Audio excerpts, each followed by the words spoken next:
Good morning, friends. I am present here again to discuss an important topic of nuclear physics. I continue from my discussion with earlier discussion. It was I stopped at the compound nucleus theory, Bohr's compound nucleus theory. We discussed two assumptions or two axioms of compound nucleus theory, two postulates of compound nucleus theory, and we got from that some expression for reaction cross-section. Today we want to discuss, we want to see whether the compound nucleus theory can be verified by experimental verification. So we want experimental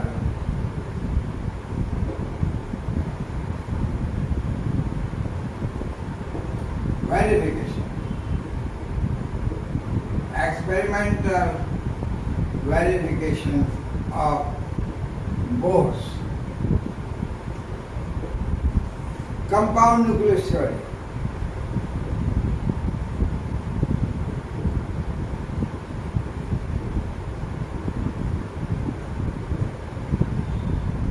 So we are going to discuss Bohr's compound nucleus theory, its experimental verification, whether it is possible to explain, to give some experimental verification. What we got earlier from the Bohr's theory, the reaction cross-section.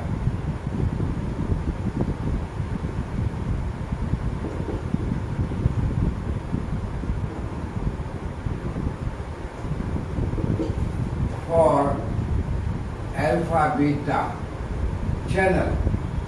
This alpha beta channel has no connection with the alpha particle, beta particle. This is simply mathematical notation that incoming particles are in alpha channel and outgoing particles are beta channel. This can be any particle. So that we got sigma for alpha beta is equal to formation of compound nucleus into channel alpha and decay of compound nucleus, that is the GC beta, decay of compound nucleus, the channel beta. Now we take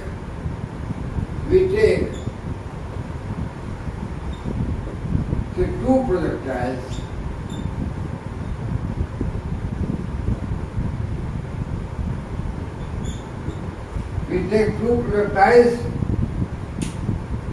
say particles X and Y. These can be any particle, proton, alpha particle, neuton, any so X, Y general particle. We take two projectiles X and Y and we study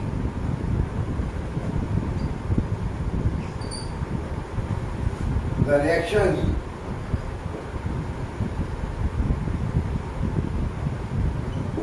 started by projectile X, like X, Y, X, Y prime and X double prime. Means the projectile is X, outgoing particle is say Y, next time it is Y prime, next time it is Y double prime. So outgoing particles are different and projectile remains same. And we start the reaction, we discuss the reaction. Two projectiles, so other projectile is say, we take two projectiles X and say X prime, X and X prime, and Y prime are double prime are emitted particles. Y prime, Y double primes are emitted particles.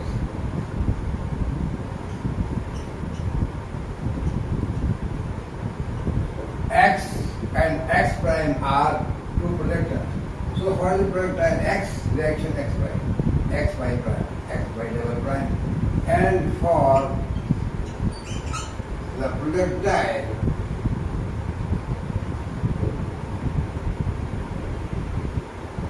X prime, we have reactions. What reactions? We have the reactions like, say, we have the reactions say like X prime y and x prime, y prime and x prime, y double prime. Means the projectile is x prime and outgoing particles say y, y prime, y double prime. Means the same reactions where emitted particles remain same y, y prime, y double prime, initiated by two different projectiles x and x prime. What we can get? We can write for these reactions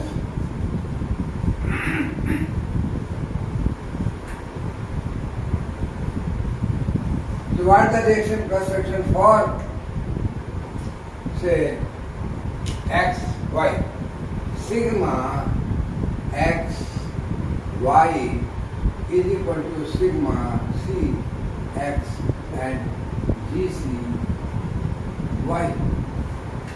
Sigma x and y prime is equal to sigma cx and gc y prime. Sigma x y double prime is equal to sigma cx and gc y double prime. This is for reaction started by projectile x and reactions started by projectile x prime. Similarly, we can write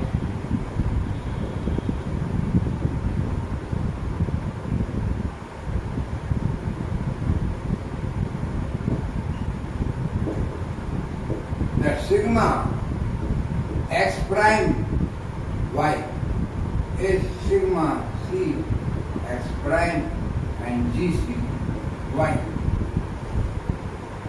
Sigma x prime y prime is equal to sigma c x prime and gc y prime, and sigma x prime y double prime is equal to sigma c x prime and gc y double prime.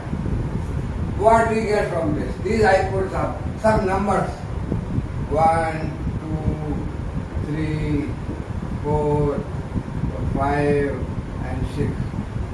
So we can have sigma x y, we can have sigma x prime y prime. So what we get from this? Can we take the ratio of this? If we take the ratio of these two, what we will get? Take the ratio and tell me what you get. Sigma xy and sigma x, say sigma xy and sigma. Take the ratio of equation 1 and 4. So from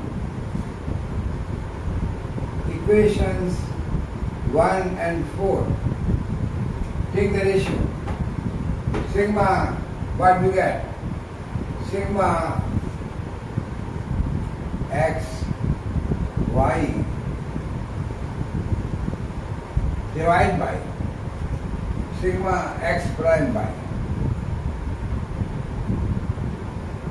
means same reaction where emitted particle is y is started by two different projectiles. What we get? The ratio of 4, equation 1 and 4. What we get? This GCY gets cancelled and we get equal to sigma formation of compound nucleus by channel x and formation of compound nucleus by channel x prime. Okay, what we get from the other relation? Other relation means say for sigma x y over sigma x means so this direction, equation 2 and equation 5, what we get?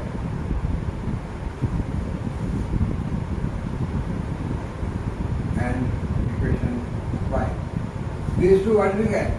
2 and sigma x y prime divided by sigma x prime. Sigma x y prime divided by sigma x prime and y prime. What we get? The ratio gives you again GC y prime, GC y prime gets cancelled and we get the ratio sigma Cx divided by sigma Cx prime. Okay, so what we get from other relation also, say from 3 and 6.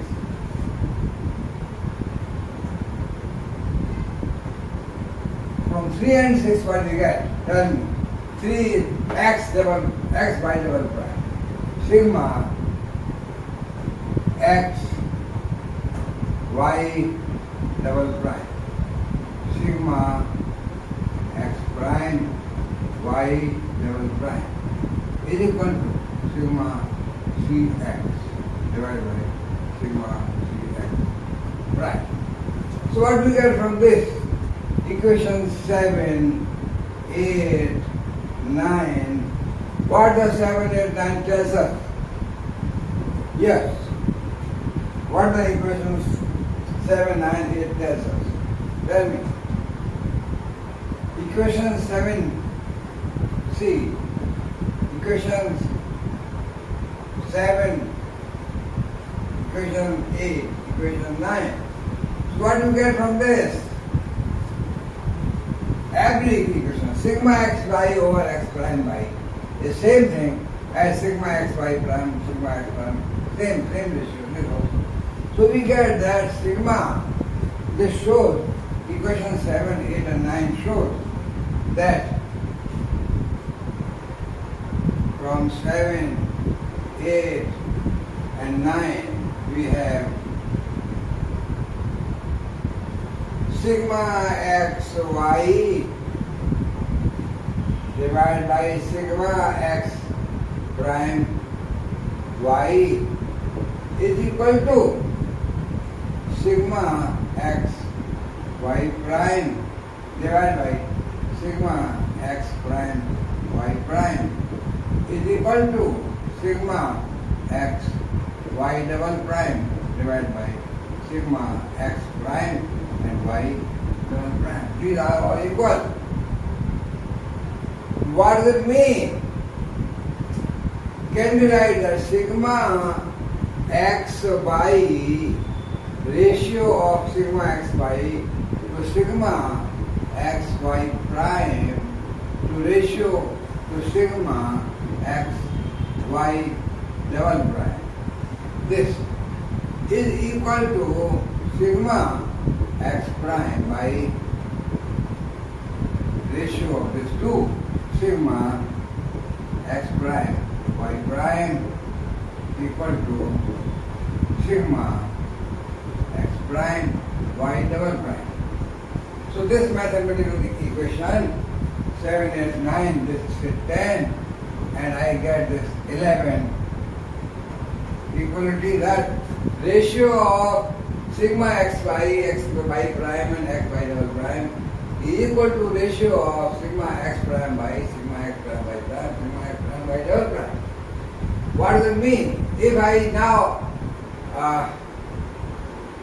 this mathematical equation from Bohr's compound number theory, if I now tell you that say x is equal to say alpha particle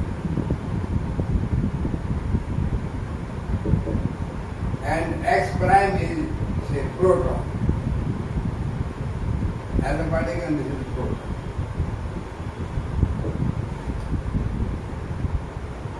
And bi prime, bi double prime. Bi prime is reaction, what you call, say, bi prime is a reaction like say alpha induced by alpha particle. Bi prime the particle is neutron. Neutron is emitted out. And say bi double prime. Bi double prime are now say two particles P and N. Two particles are emitted, the reaction P and N. And bi this is bi and this is bi prime and this is bi double prime. It's 2N. I consider the reaction where emitted particle bi is neutron. Next reaction induced by this product as where particle emitted proton and neutron, two particles, and third reaction where particle emitted are two neutrons. So reaction initiated by alpha particle and neutron, alpha particle emitted neutron, alpha particle emitted proton and neutron, alpha particle emitted two neutrons. The other reaction initiated by proton is inducing reaction in which neutron is emitted, and another reaction, proton inducing reaction in which the proton neutron two particles emitted, and another reaction where proton inducing and two neutrons emitted. Well, these reactions are possible at different energy because for each reaction there is some threshold energy. So I will discuss all these reactions, means reactions induced by these two particles where these three sets of particles are emitted. So this I gave theory of the experiment, and then I will discuss you the real experiment. This is the basis and theory of the experiment done by an Indian scientist, an Indian scholar, long back in USA, and this is now famous experiment done by Indian student in the USA using some accelerator. So this is called as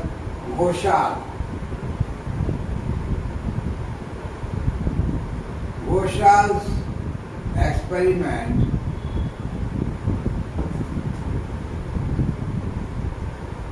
for the verification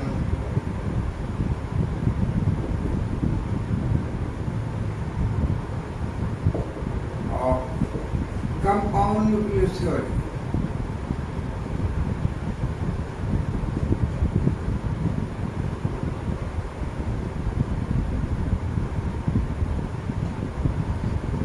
So what is the Ghoshaal's experiment?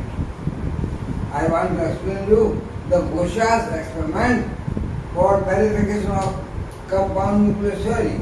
So what is the experiment? I will explain you. I told you that the compound nucleus postulate says that compound nucleus forgets the history of formation. The time taken by formation of compound nucleus is so large on nuclear time scale.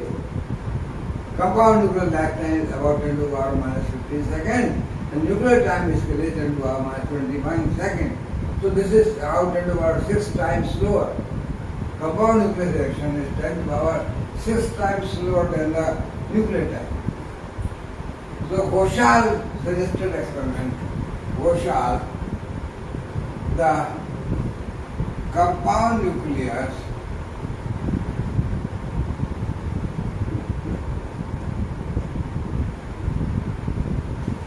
of Zn64,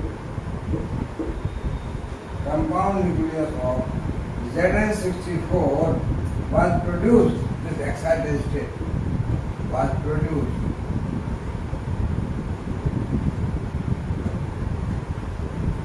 by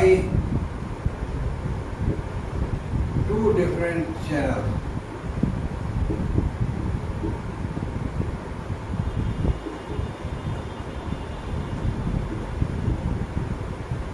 What channels? Proton, so initial particle, and alpha.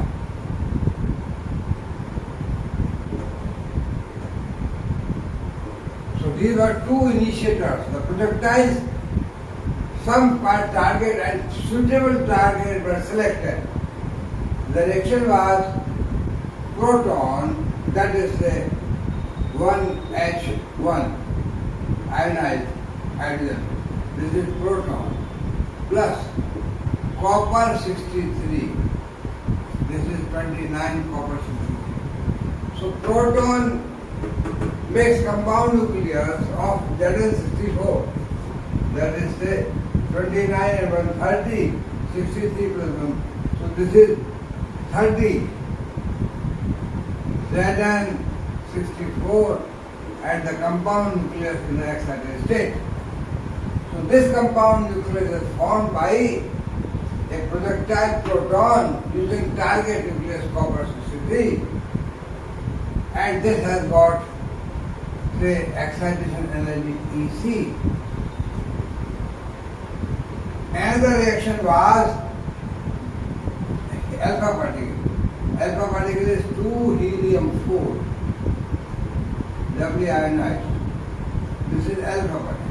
Plus reaction was on nickel 60. Nickel 60 is 28 charge. 28 nickel 60, and this becomes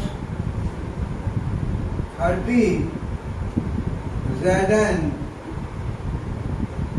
60 plus 4, 54 at its excited state.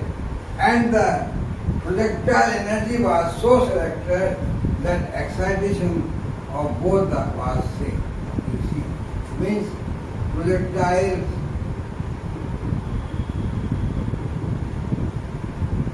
P and alpha energy.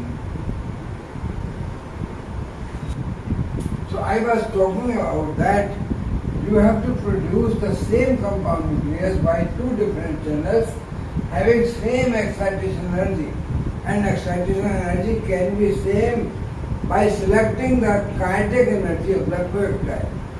You can see the binding energy of the projectile when they enters inside the nucleus. What is the kinetic energy? Add the kinetic energy to binding energy, and that becomes a total excitation. So to keep the same excitation, you see the alpha particle and protons were selected such that the energy difference to see the both E alpha minus EP is about 7 MeV.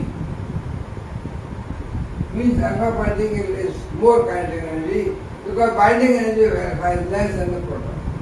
Proton binding energy is the binding energy of nucleon, but alpha particle binding energy is less.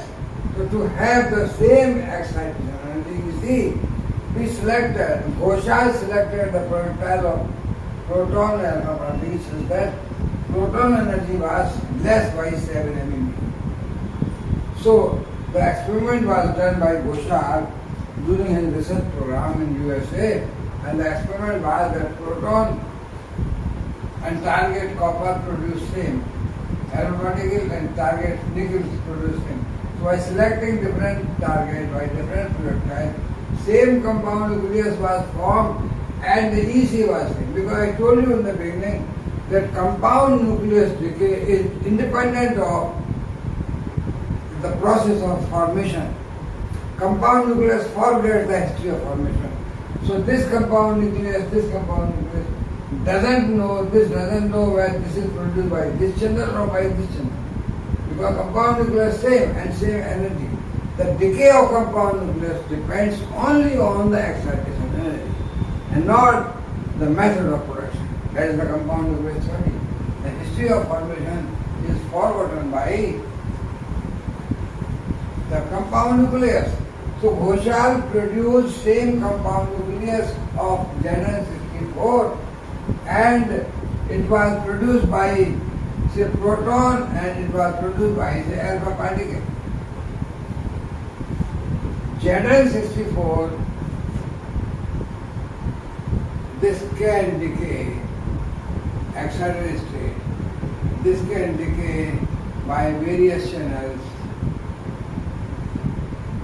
A channel was that this can decay by the emission of one particle, that is the alpha particle. This can decay by the emission of say alpha or neutron. Suppose this decay by the emission of neutron. Means neutron emitted, what is left? One neutron goes out. There remains Zn63 plus neutron.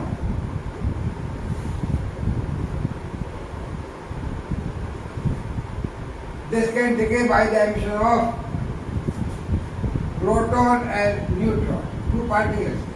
So two particles means two mass changes, it's 62, and one charge changes. So it becomes 29.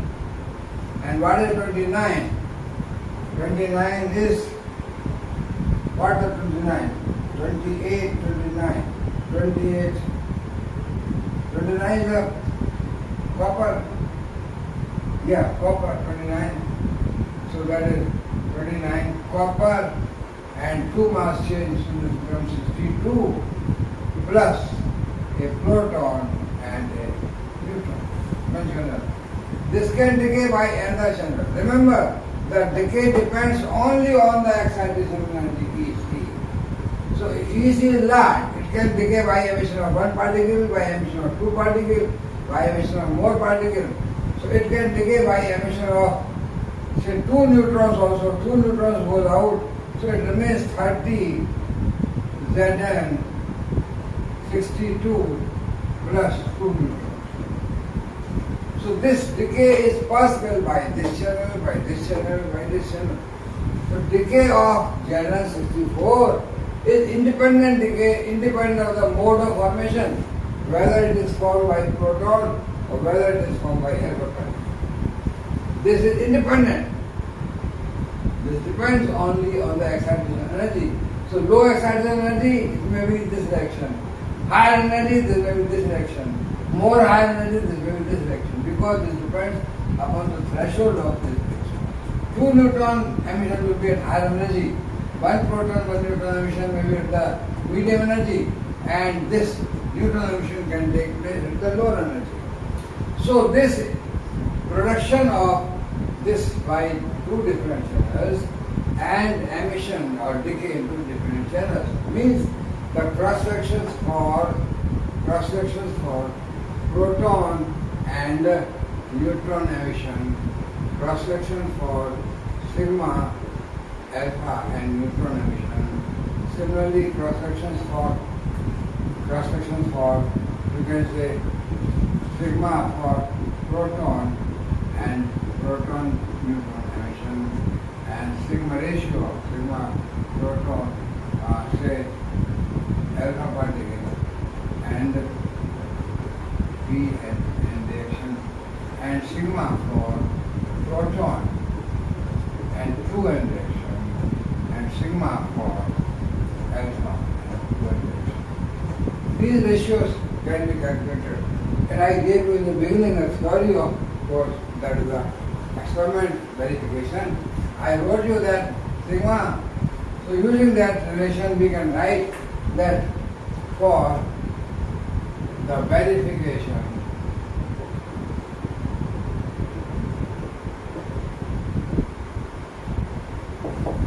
of compound nucleus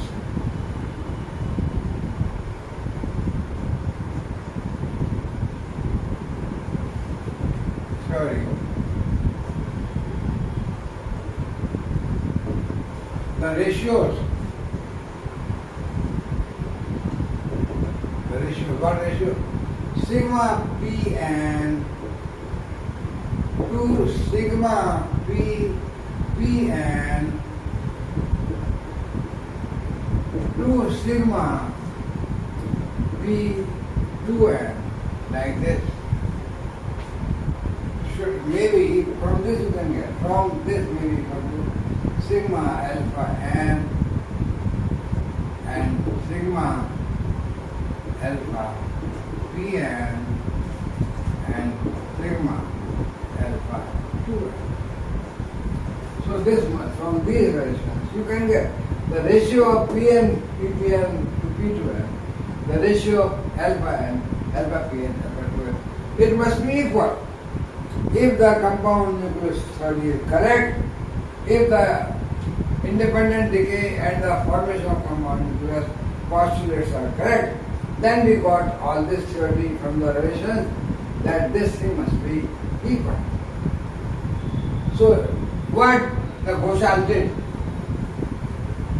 Ghoshal measured for sigmas for this direction, this direction, this direction, for this direction, this direction, this direction. It went up to energy around, say, nearby energy, nearly,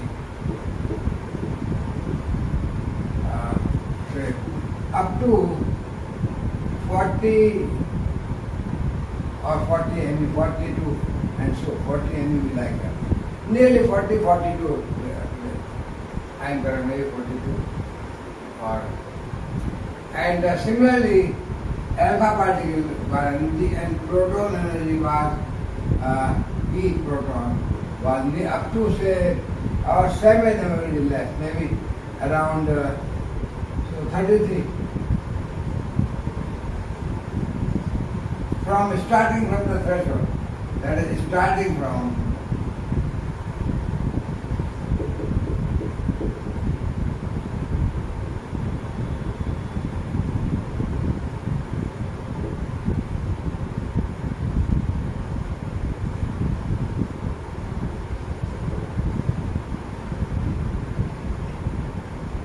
so what is the outcome of Ghoshal experiment? Ghoshal got the result. He measured the cross sections for these reactions at different energy starting from threshold maybe 7 MeV or 8 or 10 MeV and up to went up to 40 and 33 MeV, and he plotted the result on the graph. So I will give the results of Ghoshal.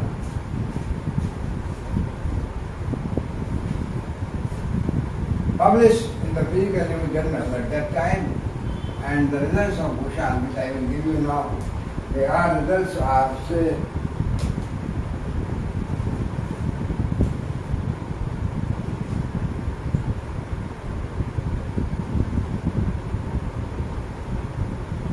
this is the E alpha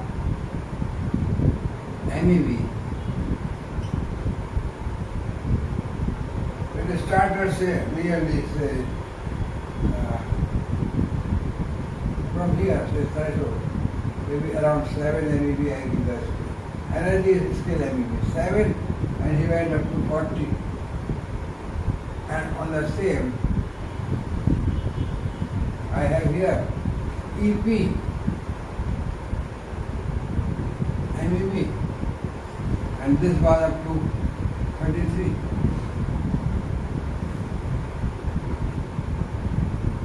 So 7, and you have maybe 7 and I don't remember, this was 7 or so I think this was around, I don't remember, exact starting around say 12, and this was 7 and we left, so here it was 5 and went up to 33. So it was 12, 16 like that, 20, 24, 28, 32, and 36, 4 energy difference, and it was 8, and so 4 like this. And here it was say 33 here, and here 5. So it was 5 and say 9, 13, 17, 21, 25, 29, like that.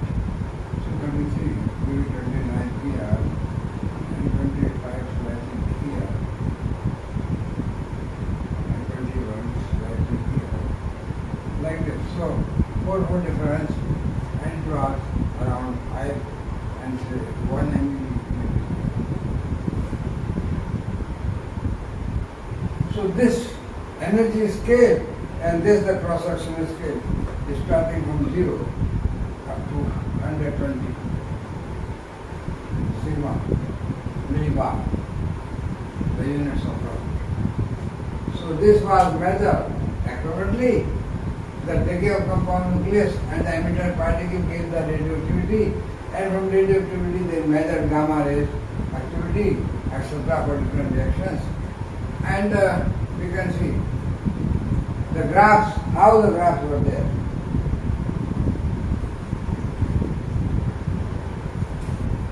So starting from here, the graphs were there, say about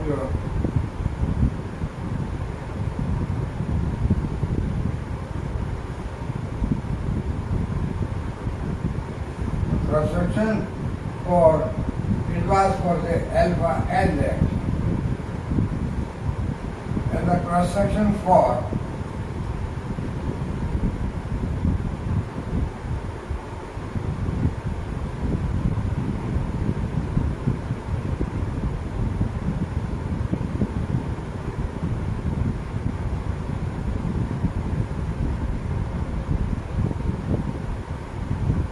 This was for PN, lower current. PN reaction and say alpha reaction. And then P2N alpha 2N, we start somewhere here, and it went up to say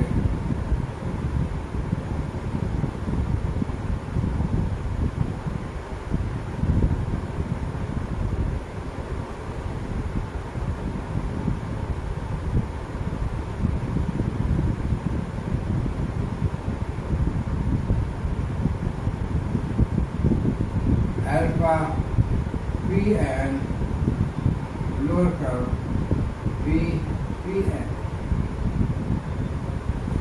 And another experiment was say here around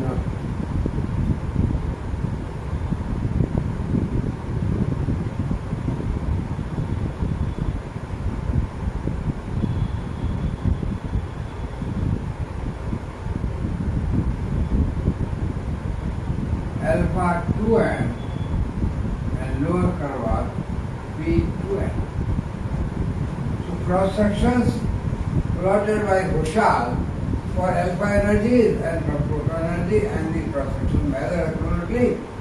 And he plotted alpha and Pn, alpha Pn, Ppn, alpha 2n and Pp2n.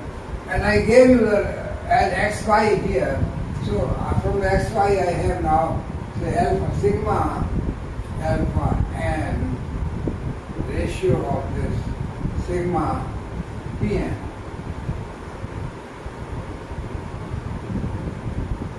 And similarly sigma of alpha Pn and sigma Pn.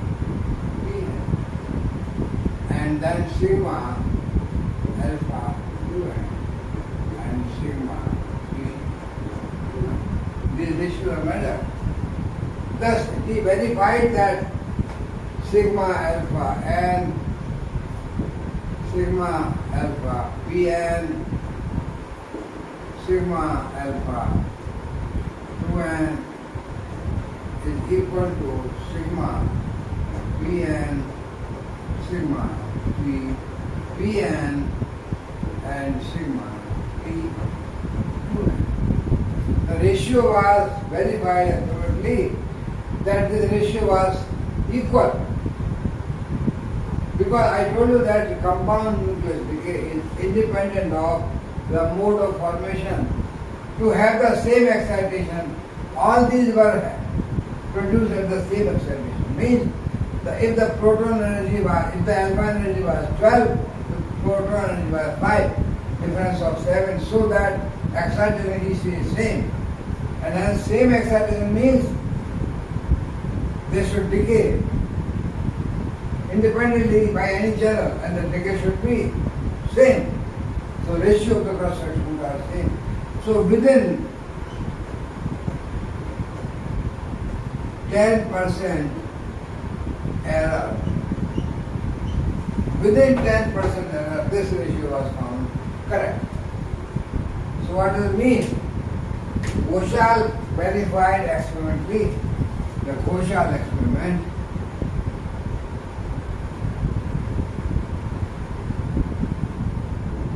First experiment, Goshal's experiment, this was first experiment by Indian, verified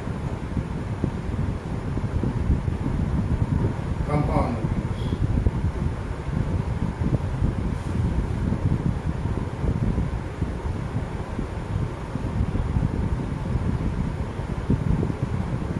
Compound nucleus theory was verified by Ghoshal experiment. That is important and nice experiment done by the first Indian scientist for the verification of compound nucleus theory.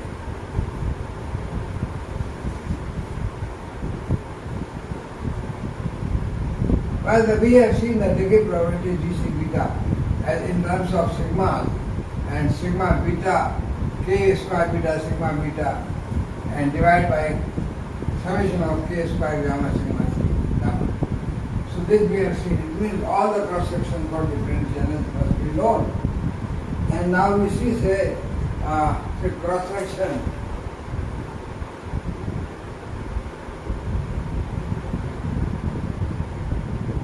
for the formation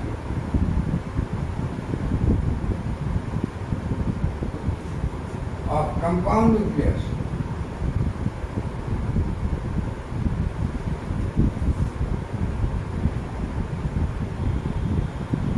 It was done by mostly neutron.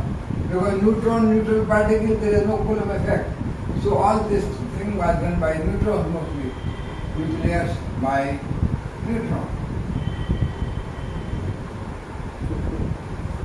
We know earlier from semi-classical discussion that we have sigma for any reaction induced by any particle. Sigma reaction we have no. This is now the formula. This is, we know that this earlier we have plane wave analysis, we have say, semi-empirical theory, what we get pi r plus lambda bar for square. This we have sigma cross section is pi r plus lambda bar. Well, this is not 100% correct because wave mechanics, using wave mechanics,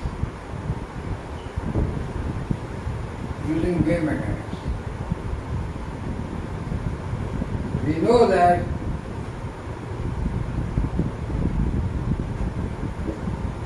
using wave mechanics, we know that wave is partially transmitted, partially reflected. At the boundary, any boundary, suppose this is the potential boundary and this is a nucleus and wave is coming from this side. So this wave, plane wave, neutron wave, here at the boundary, partially reflected, maybe scattered, and partially is entered here. So, but wave mechanically, what we have here, this is entering here. What is the wave is, this is the wave here, inside also, maybe whatever wave. Entering wave and reflected wave. So, using wave mechanics, at the boundary,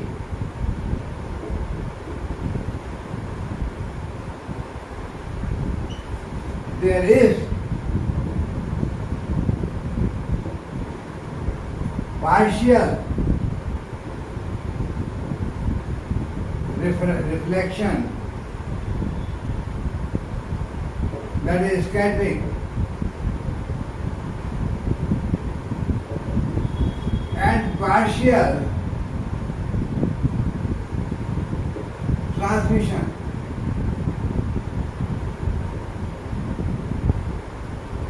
So we should use a factor, that is the probability of transmission. What is the probability of transmission? That means we should multiply this factor by a transmission coefficient. So sigma r should not be like this. It should be modified wave mechanically. R plus lambda bar square multiplied by t. That t is the transmission coefficient.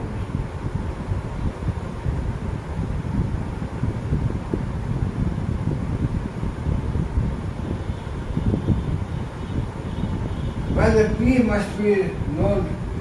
T can be calculated theoretically using wave mechanics. That wave is partially transmitted, partially scattered. So we simply use the wave mechanics and we write the plane wave, and for this nucleus, say, we write a wave, incident wave.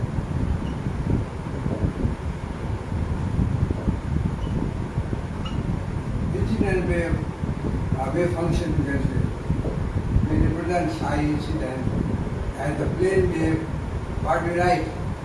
A exponential ikx plus b exponential exponential minus ikx.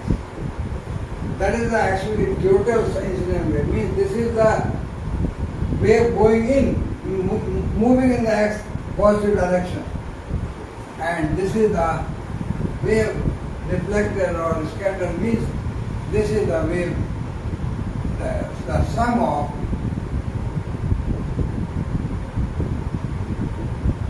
two waves at any time. At any time, here the two waves are present. Wave going in and wave scattered. Means two waves, the wave moving in x positive direction, that is e to power ikx, and the wave moving in negative x direction, means ingoing wave and scattered wave, e to power minus ikx. This is wave, if x is minus this increases, this x positive increases. So this is the ingoing wave, this is the reflected wave. So at any time in the medium here, the two waves are present, and A is the amplitude of ingoing wave, B is the amplitude of reflected wave, and here we have a wave here moving only in one direction, left. Inside we have psi, this psi going incident, psi what we call psi reaction or psi out, you can write psi out, means from here out. So this is how much, only one side wave, C exponential I kx. So A, B and C are the amplitude of the waves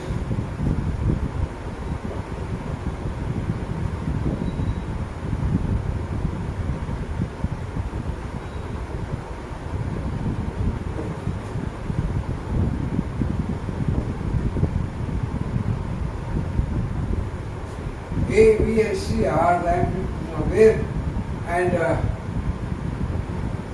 K and K are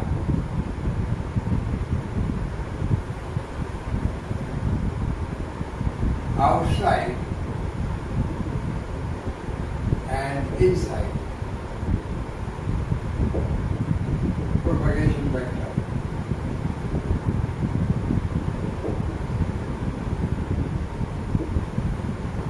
So you can write this K and small k. How you can write this K and K? Look, it is the energy. What is the K? So how you can write K? And how you can write a small k and capital K? That is a small k outside, means it depends upon, K depends upon outside energy, and K depends inside energy. So K is equal to twice mass epsilon divided by h cross. That is the propagation vector, twice mv over h cross. And capital K is twice m. Inside energy is E epsilon plus V naught, where V naught is the nuclear potential.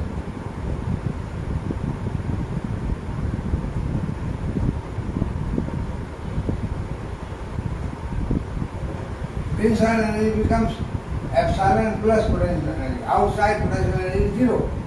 So these are the K and K relations, and we can get just by using wave mechanical conditions that at the boundary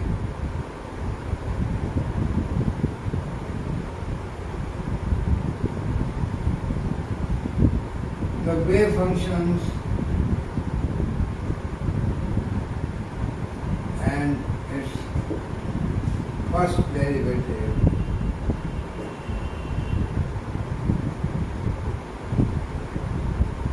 must be equal.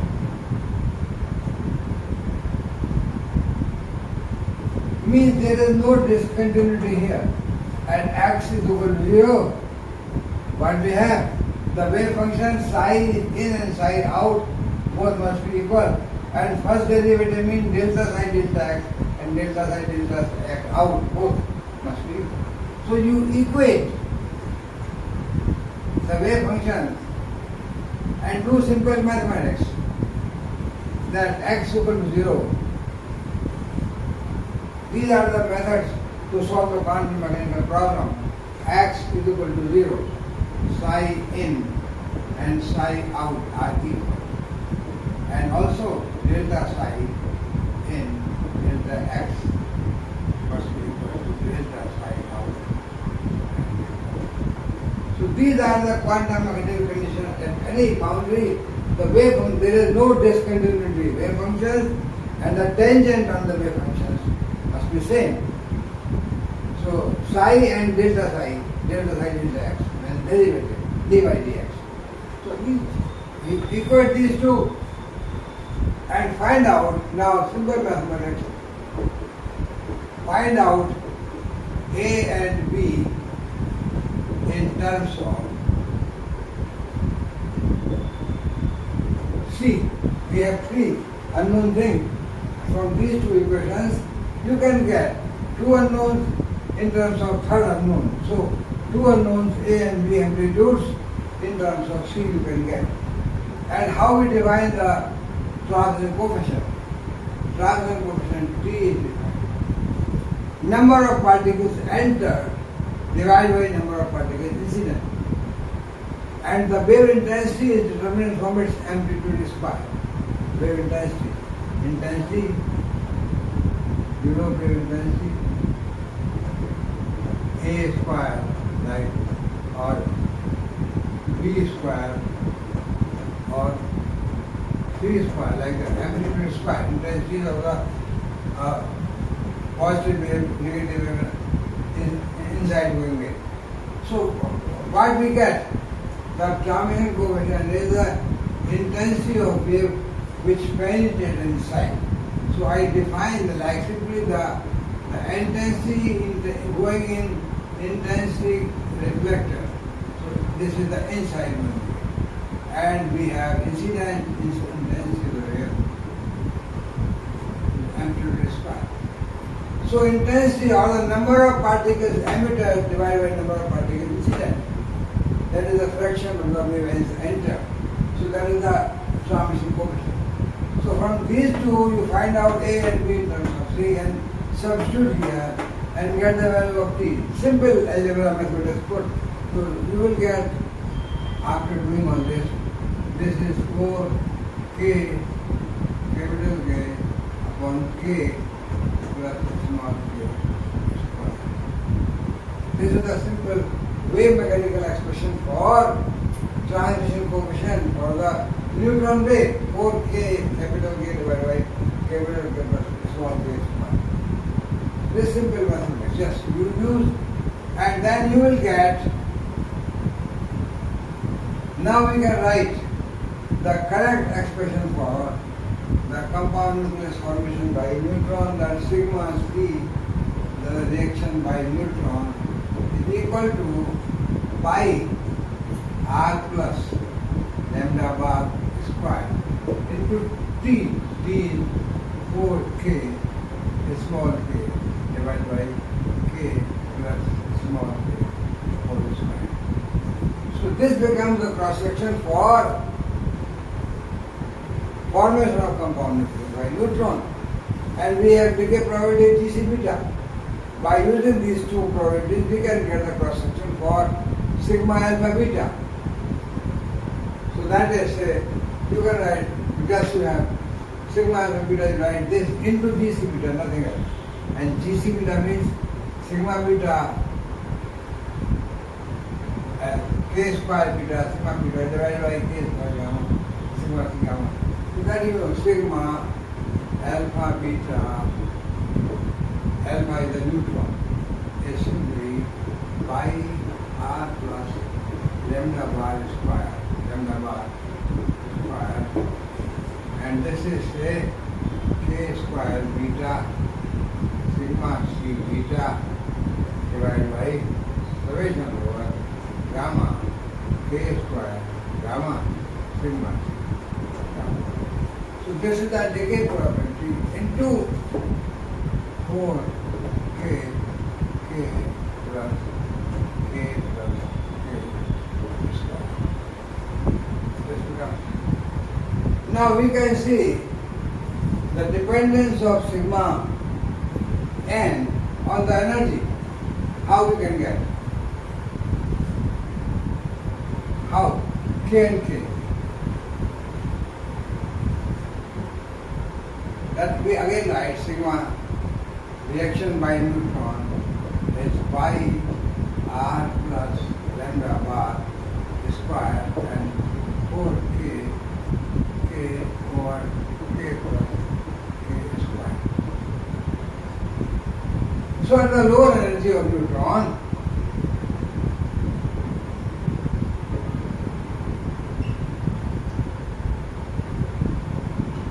means epsilon. When compound is very value.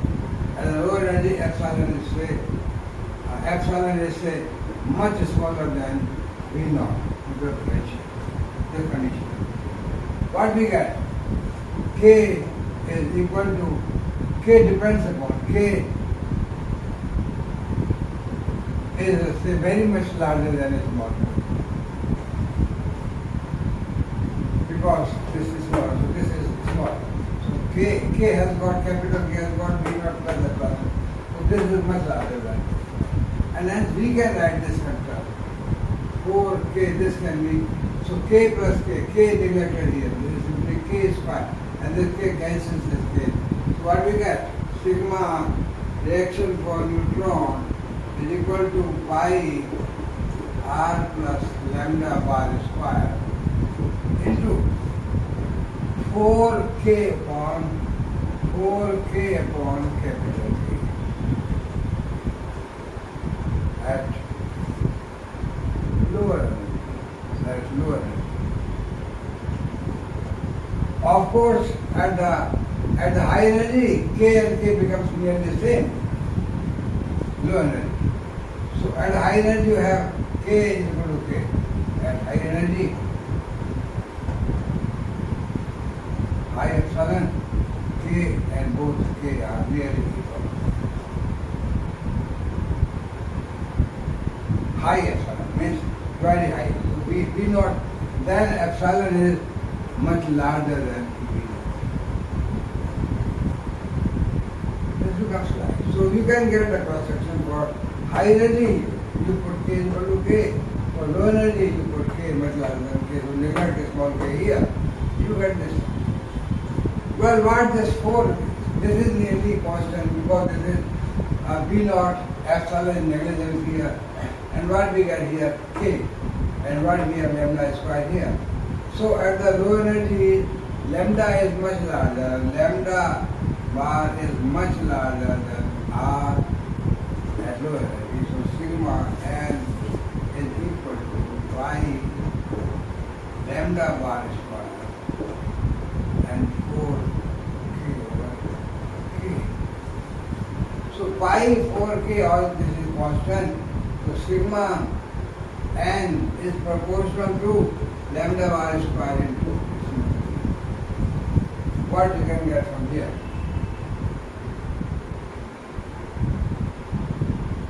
K is propagation vector. What is K?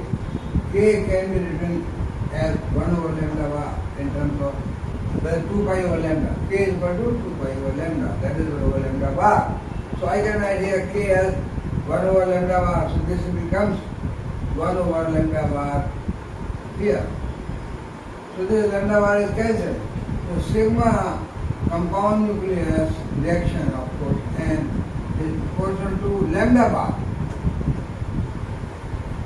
Lambda bar means H cross over MP. So sigma is proportional to H cross constant, M constant, 1 over velocity v. Sigma is proportional to 1 over v. This is famous, very famous, exponentially verified and several times, thousands times. Famous 1 by v law for neutron cross section.